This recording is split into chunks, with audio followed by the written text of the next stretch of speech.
Hey guys, welcome back. Thank you so much for coming onto my channel.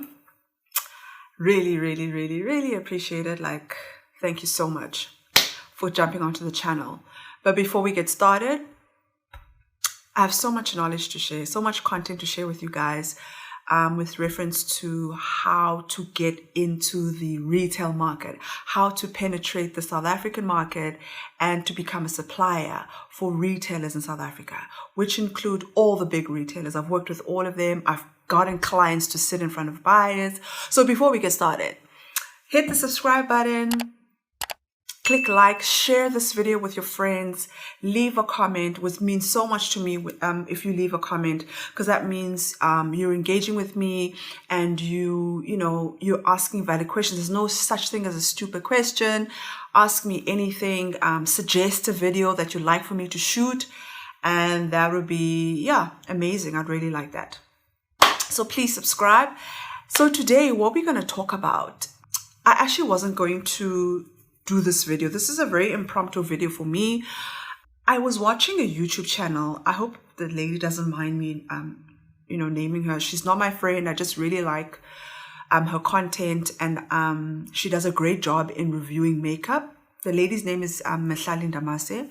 So I was watching her channel this morning, and I thought to myself, it's quite important for me to kind of explain this so that it's understood. And and what she said in the video was very educational.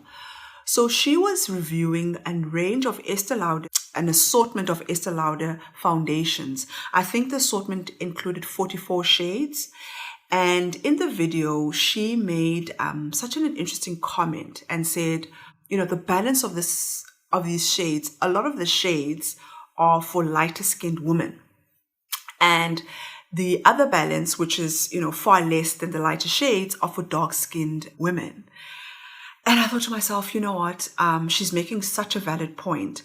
But a lot of consumers, or even people who are interested in going to the market, don't really understand why the assortment is either that wide or why the assortment is, such few shades for darker toned ladies.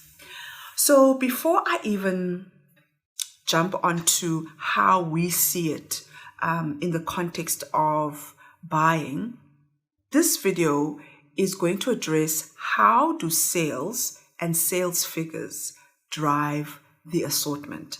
How do sales and sales figures drive the assortment?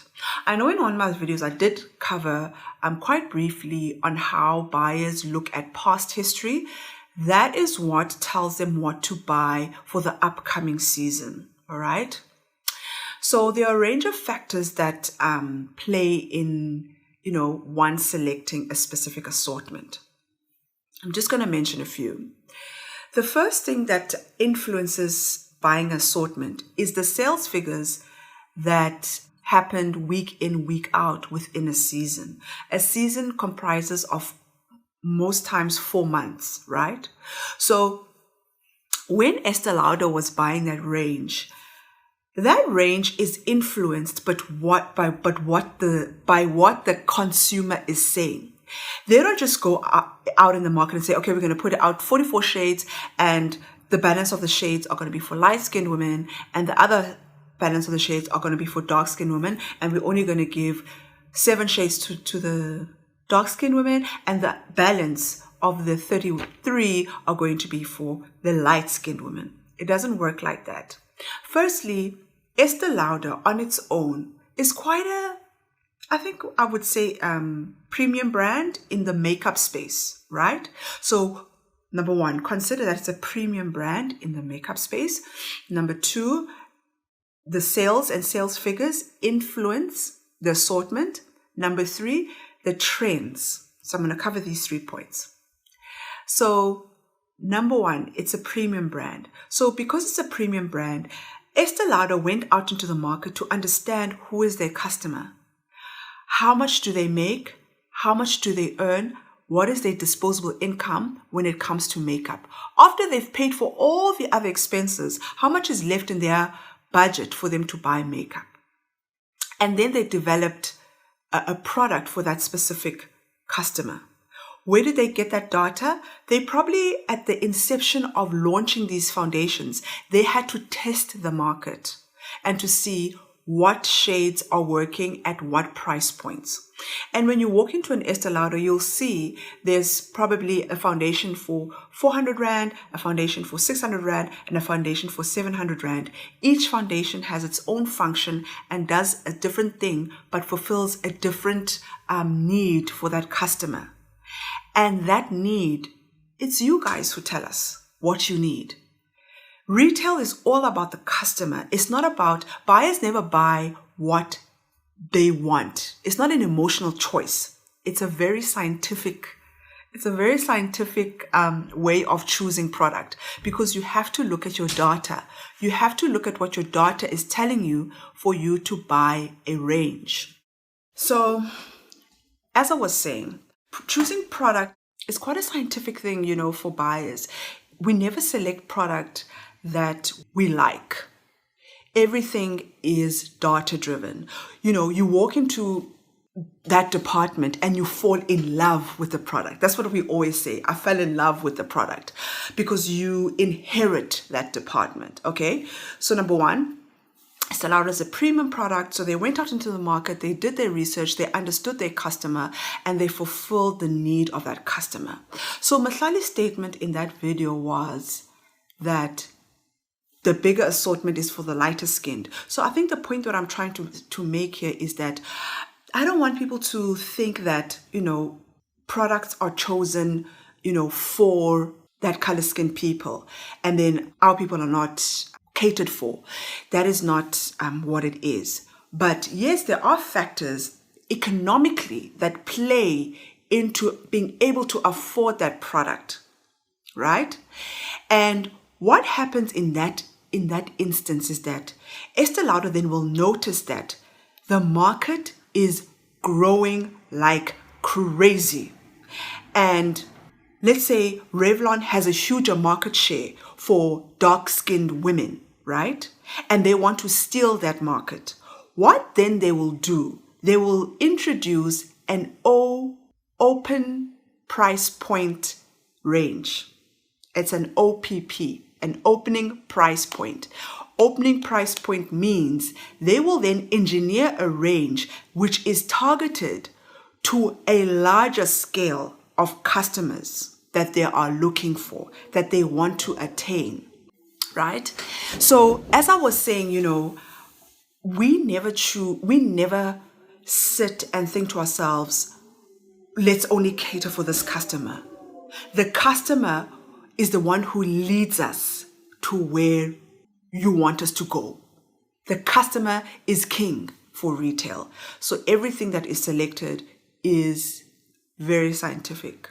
Okay. So we've covered the point that it's a premium brand. The other thing that I wanted to cover is that the shades, the 44 shades that they've probably put, on shelf, it is a trend that has started in the makeup space. Because if I remember a few seasons ago, a lot of these makeup places, they didn't have such a huge and wide range. But then there was a huge shift in the market, and there was a huge shift in the trends where they realized, all the makeup brands realized that, we are such dynamic creatures as human. So many skin tones, so many skin colors. The comment that she made was so vital, and it was so important that she raised it, that she noticed that the 44 shades, a lot of the shades were for the white women and the fewer shades were for the black women. And I just want to make it very clear that in the buying cycle, it is very hard to be biased and do an emotional selection if you are a real and true buyer at heart.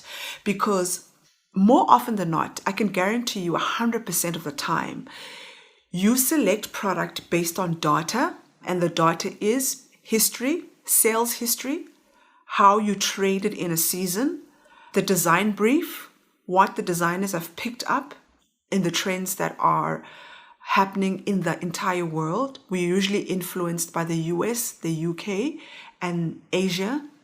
And what is your anchor in your business? So, there are those product lines that you buy in, season out, that you have no choice but to buy because the customer is always expecting to see that range in stores. And that is basically called your basic range. And that's your money makers. That's your core buy. That's where you make your ka-ching. So more often than not, I just want to make it clear that, buying is a very scientific way of buying. And the question that I wanted to answer was, why are there so many shades for white women? And the answer to that is the sales figures is what drives a buy. A buy is driven by sales figures, and those sales figures are influenced by what does the customer want? What does she want? What is she asking for? Season in, season out. So we need to, as entrepreneurs and suppliers, be quite plugged into your product and to know what's happening and to be influenced by the customer. And a lot of the time, if you are doing what needs to be done, you will know what you can put forward to buyers.